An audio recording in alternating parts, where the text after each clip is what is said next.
tema. Regresamos este día de la semana, como siempre, con el periodista Lázaro Manuel Alonso y invitados de lujo en esta mañana. Asimismo, Fidel, y también opiniones que reflexionan un tanto a estas nuevas facultades, también a cuestiones que ocurren en este momento en las empresas cubanas y que hoy intentaremos dar respuesta sobre todo a esas que tienen que ver con la distribución de utilidades, que han sido muchas las opiniones, muchos los criterios, hay ejemplos de todo el país.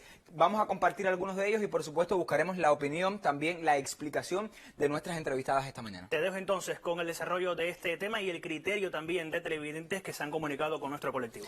Vamos entonces a las redes sociales y voy a comenzar por ahí. Nos han escrito a través del correo, también de nuestras redes sociales en Twitter, y comienzo con este de Raúl Évora. Dice que tiene una duda: ¿los jubilados que tienen pluriempleo tienen o no derecho a recibir pago de utilidades por ambas empresas con las que esté contratado? Se pregunta. Un jubilado que se ha recontratado, pero no en una, sino en dos empresas, puede también tener derecho, pregunta este televidente, a recibir las utilidades cuando sean distribuidas por cada una de las empresas. Buscaremos la respuesta más adelante.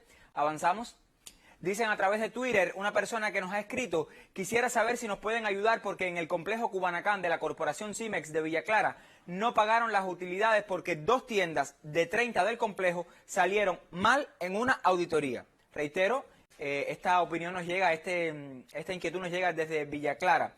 Es injusto, dice este televidente que nos escribe, que no se nos pague cuando mi unidad salió bien en la auditoría.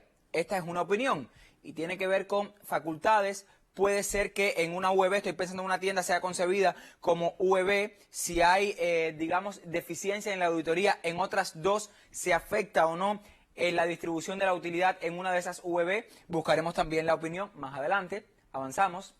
Dice Adrián Muñiz Pérez: se debe preparar mucho más a cuadros y directivos porque las decisiones las toman en los OSDE. Dice él, hablamos de facultades, pero dice este televidente que las decisiones siguen estando en los OSDEs. Los directivos solo se limitan muchas veces a cumplir y esperar orientaciones. No piensan en ocasiones, analizan, o sea, no analizan, supongo que está diciendo, falta el cambio de mentalidad que tanto habla el presidente. Dice este televidente que nos escribe. Avanzamos, buscamos más opiniones a través del correo electrónico. Una aclaración de dudas. Nos escriben desde la UEB Plantas Medicinales, los trabajadores de plantas medicinales de Las Tunas, pertenecientes a la empresa agropecuaria Las Tunas. Tienen la duda con relación también a la distribución de utilidades del primer trimestre del año 2021.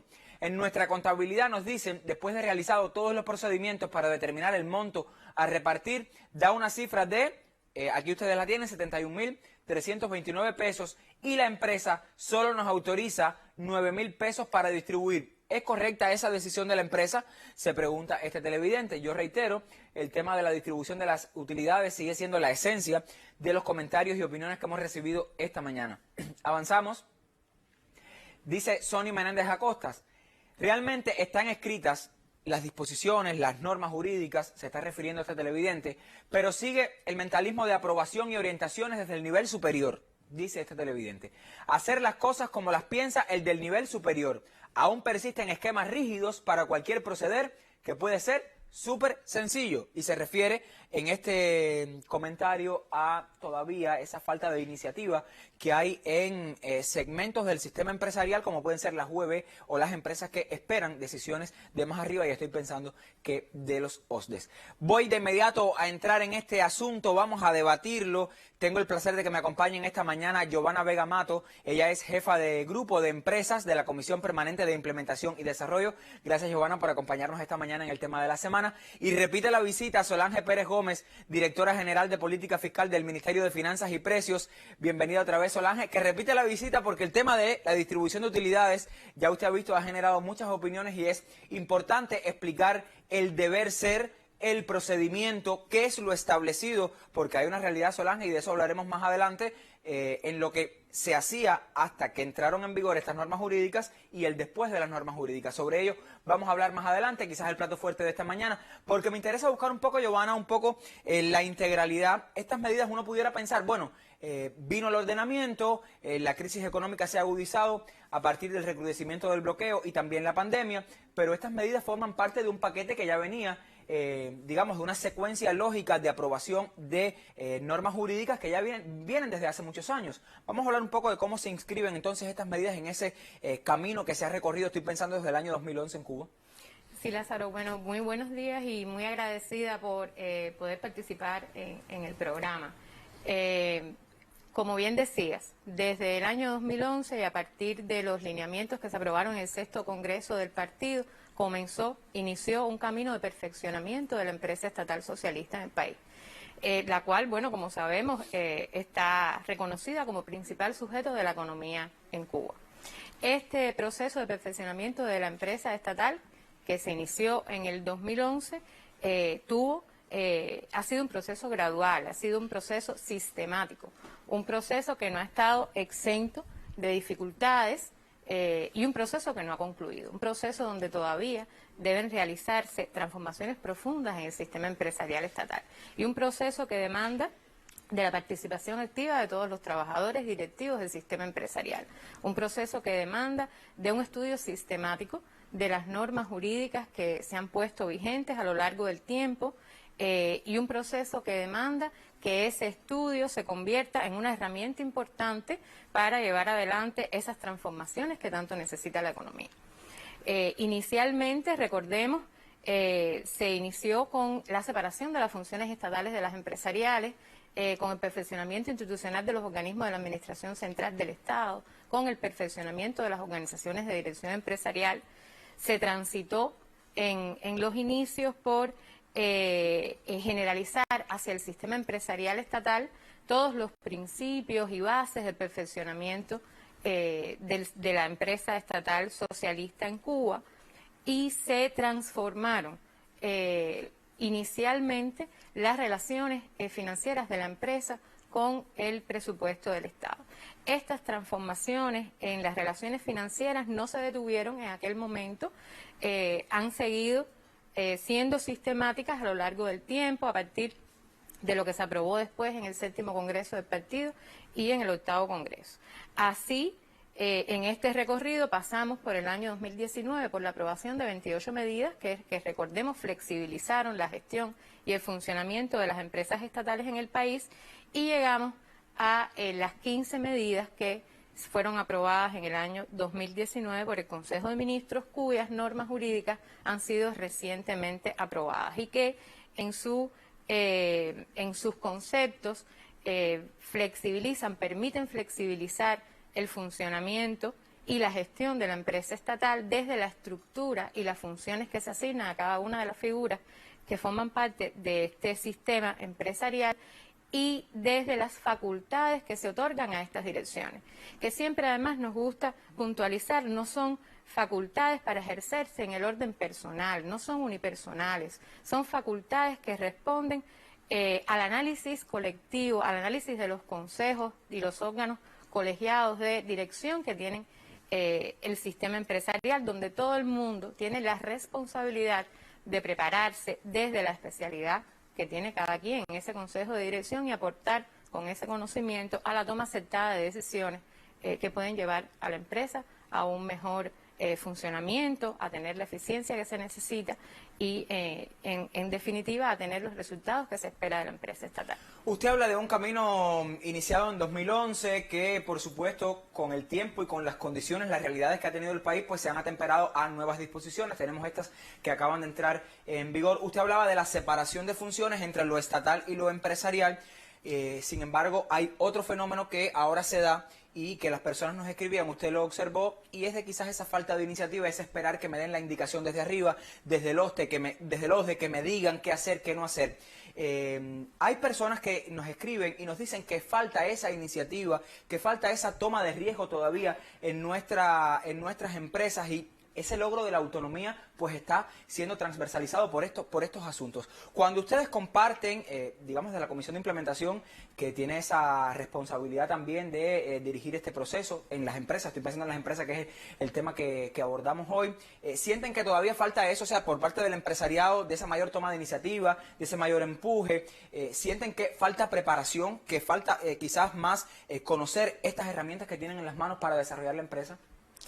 Sí, hay todavía vamos a decir, un proceder, hay una cultura en nuestras organizaciones que por muchos años se estuvieron esperando las decisiones que de los niveles superiores se derivaban.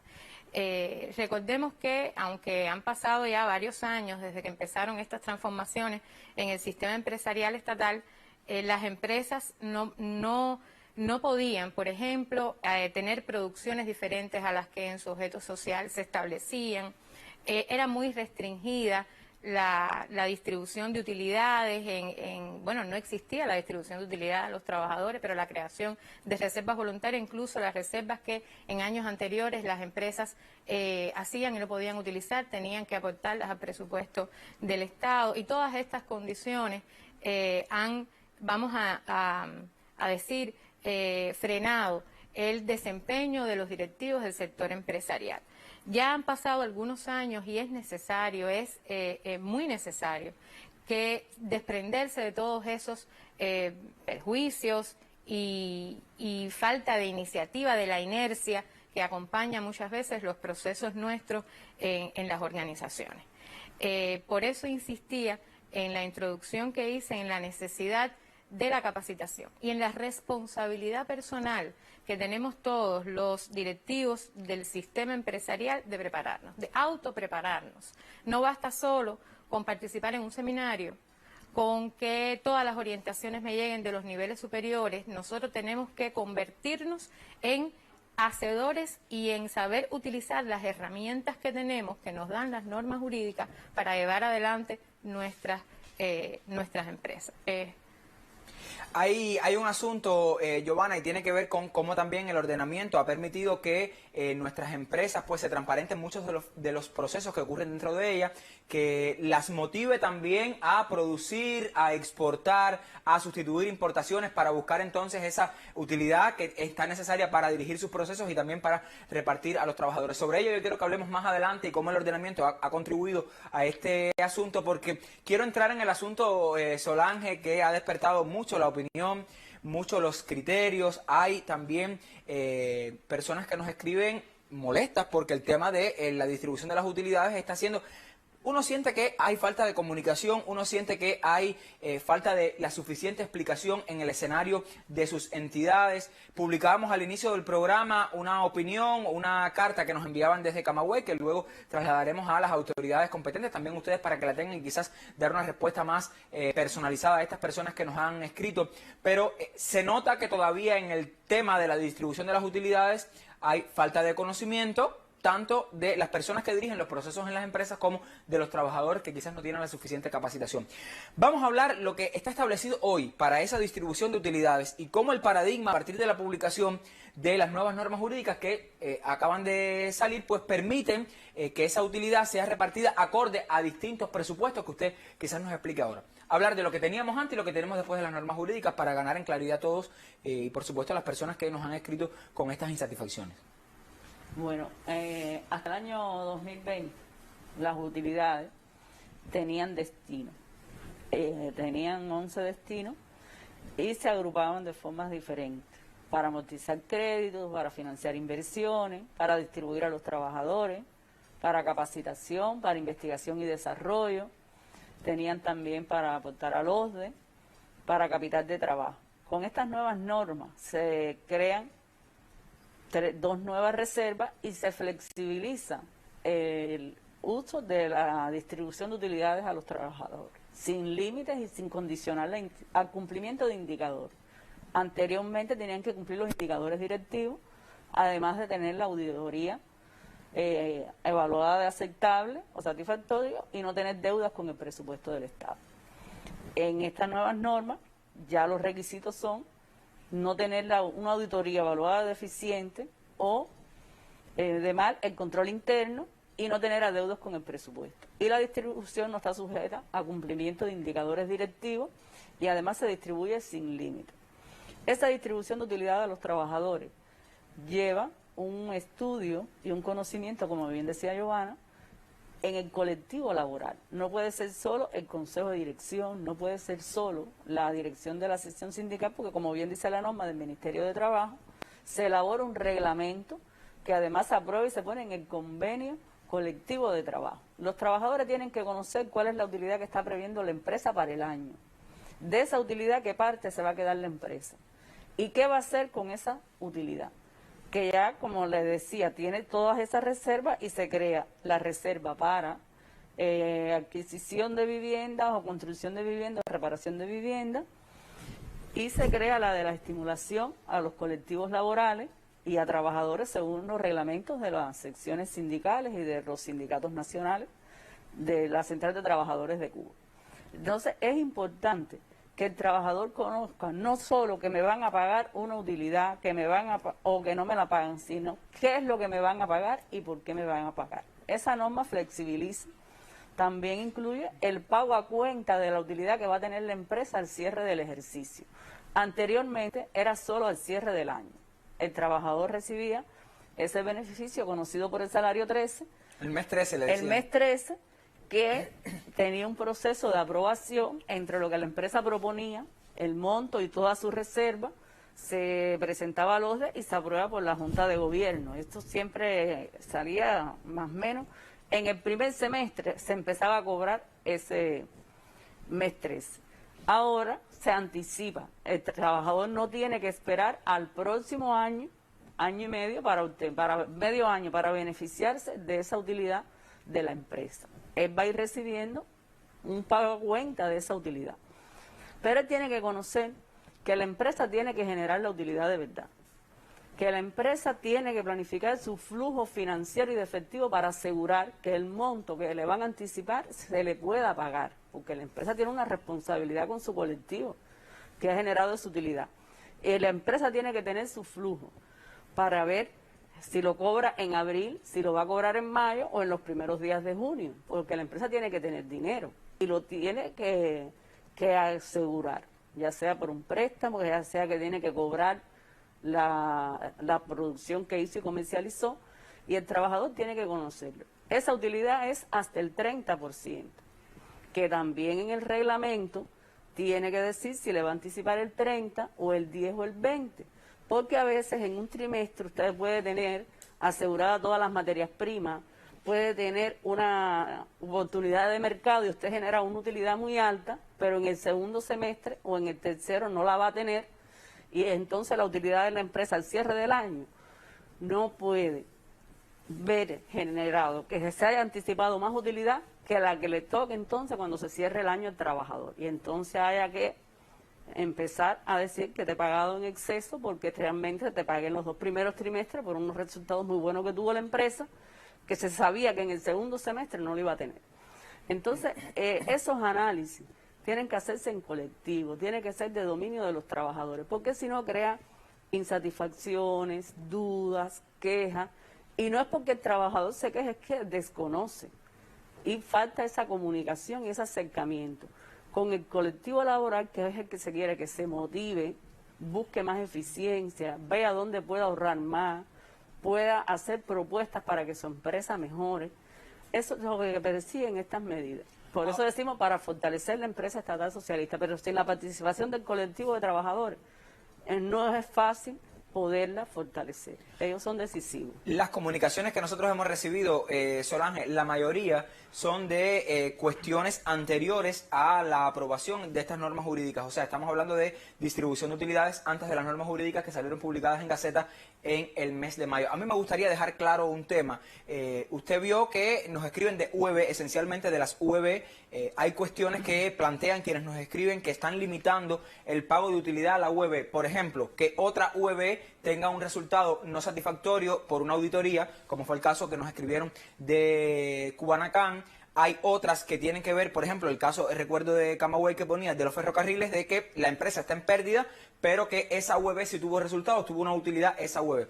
Antes de estas normas jurídicas, para dejarlo claro de una buena vez, ¿qué es lo establecido? Porque hay personas que siguen, pues, lógicamente, reclamando, algunas por desconocimiento, otras porque consideran que sí tienen el derecho a la distribución de esta utilidad. Antes de esta norma jurídica, ¿qué es lo que se establecía en cuanto al pago de la utilidad? Si es una UEB que tiene buenos resultados, pero hay otra UEB de la empresa que no los tiene y que está afectando quizás los indicadores económicos de la empresa en sentido general, o que hay una auditoría que ha detectado problemas y que ha evaluado de mal o regular a una de esas UEB. Antes de esta norma jurídica, que estoy pensando que son las principales comunicaciones que hemos recibido. Antes de estas normas jurídicas, la distribución de utilidades era a nivel de la empresa. Y por tanto la empresa tenía que tener utilidades Si la empresa tiene pérdida, aunque haya una UGB que tuvo utilidades, la empresa no podía anticipar las utilidades porque tiene pérdida.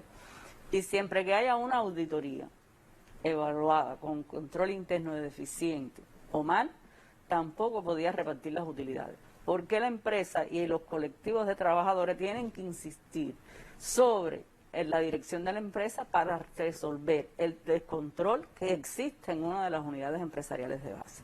Eso es lo que teníamos antes de las nuevas normas. Es a nivel de empresa, la empresa tiene que tener utilidades. A partir de estas nuevas normas ya hay una facultad superior para que entonces la empresa faculte a la UGB a repartir una utilidad si la tiene. ¿Es así? Es así. Entonces, ese llegar a la base con la facultad de quien dirige esa base, básicamente. Ajá. Ahora con las nuevas normas, la empresa, con su consejo de dirección y su colectivo, tiene que analizar todas las unidades empresariales de base que puedan cumplir con ese requisito que se estableció en el decreto ley y darle esa facultad a su unidad empresarial de base. Y la unidad empresarial de base aprueba su distribución de utilidades con su pago cuenta y la del cierre del año. Es decir, que ella va a tener esa facultad si tiene su auditoría aceptable o satisfactoria. Ella reparte utilidades y no depende del resultado de las demás UGB ni de la empresa.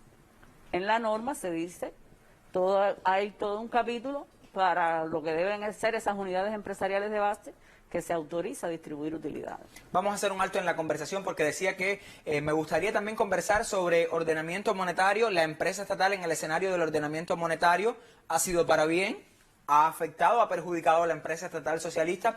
Yo les propongo disfrutar de un reportaje que mi colega Roxana Thompson Casamayor realizaba hace algunos meses en la empresa Suchel, una empresa que ha buscado alternativas para que tras el ordenamiento, que por cierto ha hecho más transparente la gestión económica de nuestras empresas, ha buscado alternativas, soluciones para que el ordenamiento pues sea beneficioso tanto en su gestión como también para los trabajadores. Vamos a ver entonces cómo la empresa Suchel ha logrado sortear todos los caminos a partir de la compleja situación económica que tiene el país para que el ordenamiento pues beneficie a sus trabajadores y su propia gestión. Los primeros meses del 2021 llevaron a la empresa Suchel a un reajuste del plan, dado el contexto de ordenamiento monetario. La entidad demanda altos volúmenes de materias primas importadas. Esto, junto al índice de la tasa aplicado a sus producciones, colocaba sus cuentas en cifras negativas. Fue preciso entonces reevaluar y conciliar una y otra vez, a la par de la revisión de las fichas de costo. En esta revisión hicimos un análisis exhaustivo de las normas de consumo, de las normas de salario, de los índices de los gastos indirectos que participan. Hemos tenido que reajustar precios con los proveedores que nos abastecen las materias primas, tanto son proveedores nacionales como internacionales. Y estos precios fue algo que tuvo que ir negociando para lograr obtener un precio total, saber con detalle todo lo que nos puede afectar en un momento determinado en las utilidades de nuestro bebé. Se modificaron los precios de venta mayoristas, pero se preservaron los minoristas. La prioridad es sostener el ritmo productivo con destino a la comercialización. Hoy se evalúa de favorable la situación financiera de la empresa. Sí tenemos financiamiento, disponibilidades bancarias para asumir las deudas y las obligaciones que tenemos con los proveedores, teniendo en cuenta que utilizamos crédito puente para enfrentar estas deudas. En cuanto al pago salarial, se establecieron grupos por grado de complejidad y se definen los elementos para la redistribución de utilidades. Vamos a tener una distinción de acuerdo al nivel de participación que ha tenido cada una de las UGB durante el año 2020, así como cuando cierre este primer trimestre también se valorará cuál es el % que se va a repartir de esas utilidades a cada una de las UGB en dependencia de ese nivel de participación y cómo ha cumplido su utilidad y el resto de los indicadores. Es un nuevo contexto que implica reajustes y el seguimiento puntual a cada decisión. El reporte que Rosana Thompson Casamayor realizaba en la empresa Suchel de cómo han enfrentado los desafíos de la crisis económica que vive nuestro país y también el ordenamiento monetario, que ha también significado cambios para la gestión de la empresa. Y Giovanna, sobre eso quisiera que usted me comentara cómo el ordenamiento, la tarea de ordenamiento, ha estimulado o no a la empresa estatal socialista a buscar quizás esas soluciones para ser cada vez más productiva, eficiente. En el caso de que lo esté haciendo, usted me dirá. Con la implementación de la tarea de ordenamiento, Lázaro, se ha favorecido un nuevo escenario para el sistema empresarial estatal. Las facultades que tiene el sistema empresarial estatal en el escenario de ordenamiento son profundas. Por ejemplo, las empresas tienen hoy la facultad de aprobar sus precios mayoristas descentralizados en el límite de lo que la norma establece. Los precios de las empresas pueden crecer tantas veces como se haya definido por el índice de precios de la media de la clase económica donde esta empresa esté ubicada.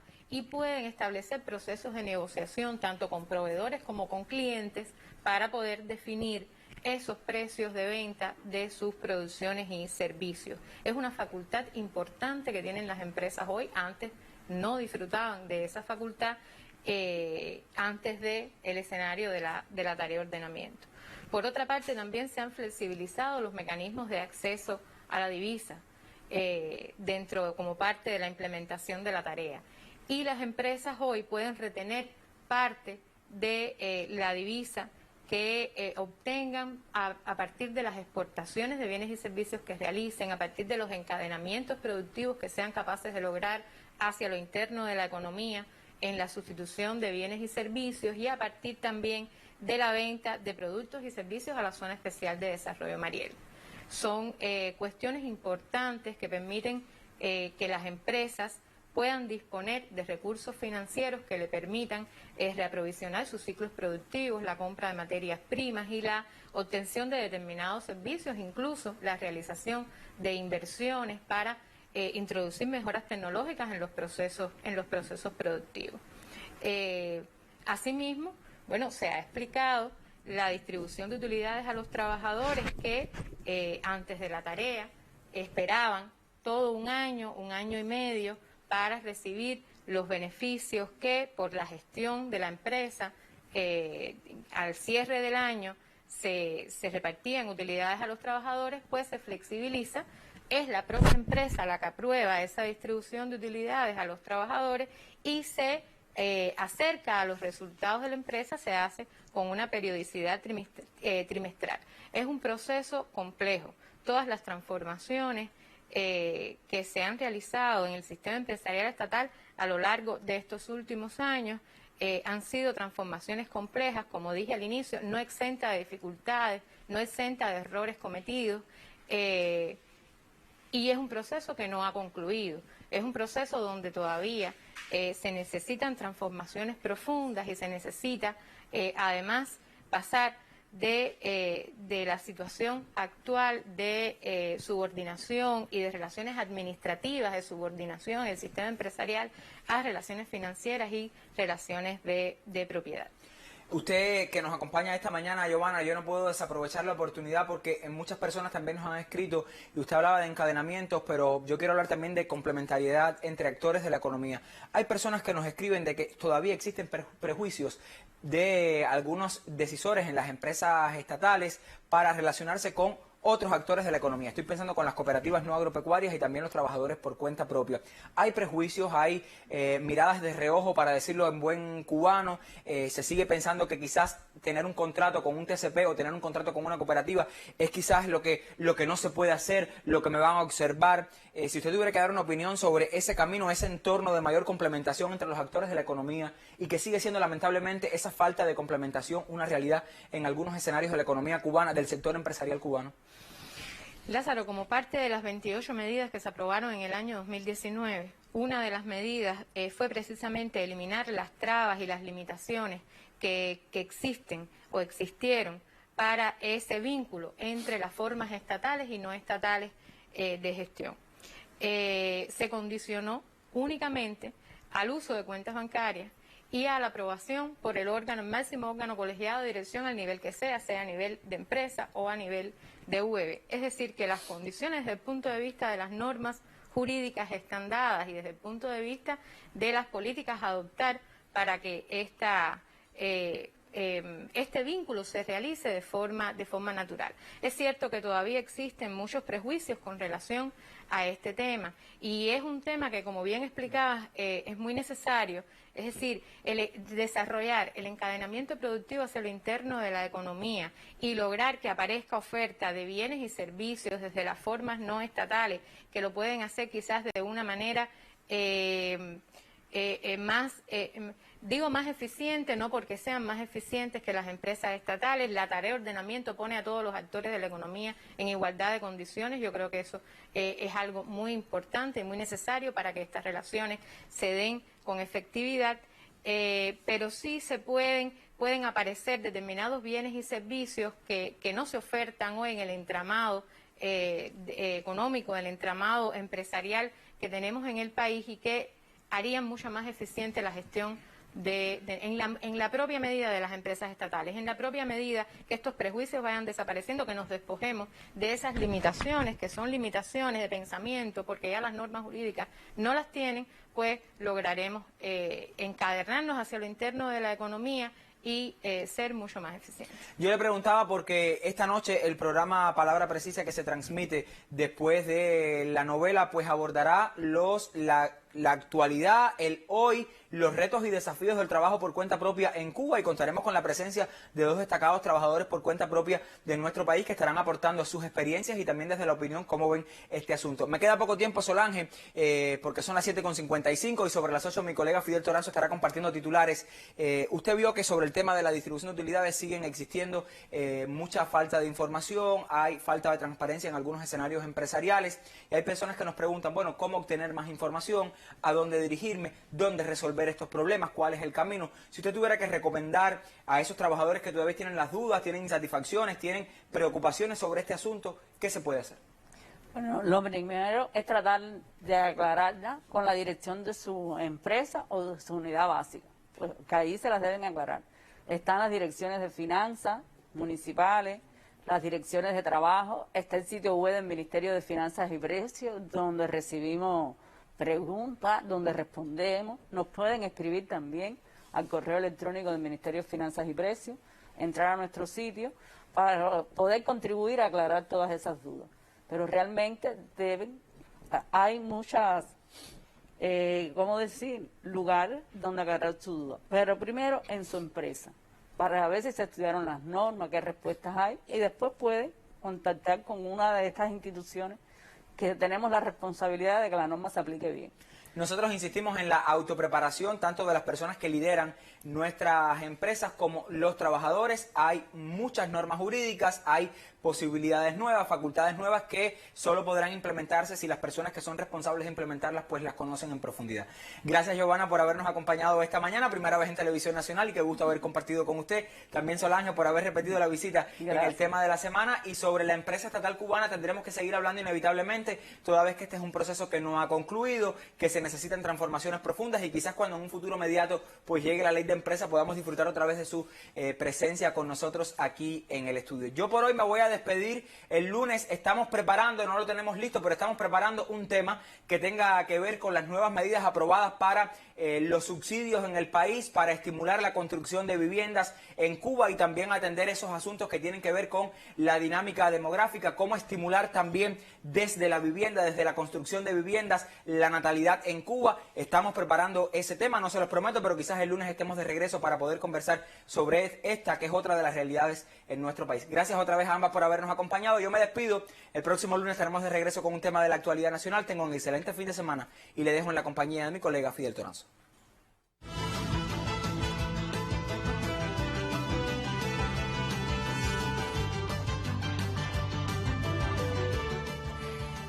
Excelente fin de semana también para ti, Lázaro. Gracias por estar en este tiempo de viernes con nuestro segmento El Tema y por supuesto también con nuestras